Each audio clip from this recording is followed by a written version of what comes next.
இன்னைக்கு எங்கே வந்திருக்கோன்னு பார்த்தீங்கன்னா என் ஃப்ரெண்டு கூப்பிட்டானே ஏன்னா அவங்க வீட்டு ஃபங்க்ஷனில் பிரியாணி சாப்பிடலான்னு தான் வந்தோம். பிரியாணி சாப்பிடலான்னு ஆசையாக வந்தா பீஸே இல்லை பிரியாணியில்.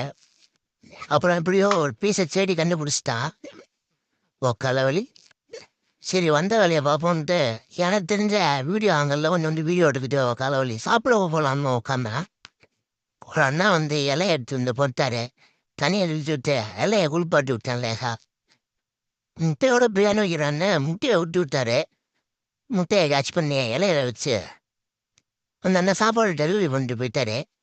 சரி ஒரு ஷாட் எடுத்துட்டு சாப்பிட்லான்னு சிக்கன் பீஸ் ஒன்று பிச்சுக்கிட்டேன். ஆனியன் ரைத்தாலாம் கொஞ்சம் வந்துச்சு சாப்பிட்டு பார்த்தேன். சூப்பராக இருந்துச்சு. எங்கள் அண்ணா அவன் இலையில இருக்கலாம் என்னோட எடுத்து வச்சுட்டு போயிட்டான் நாய். அவனை ஃபுல்லாக சாப்பிட முடிச்சுட்டா ஃப்ரெண்ட்ஸ். இதான் என்னோடது. அந்த முட்டை அவனோடது. அப்புறம் அந்த நாய்கிட்ட போட்டுட்டு இன்னைக்கு சாம்பியன்ஸ் ட்ராஃபி ஸ்டார்டிங் மேட்ச்னு மேட்ச் பார்க்க போயிட்டேன். நாளைக்கு இந்தியாவுக்கு மேட்ச்சு. யாராருக்கு நியூசிலாண்டும் பிடிக்குமோ அவங்களாம் கமெண்ட் பண்ணுவேன்.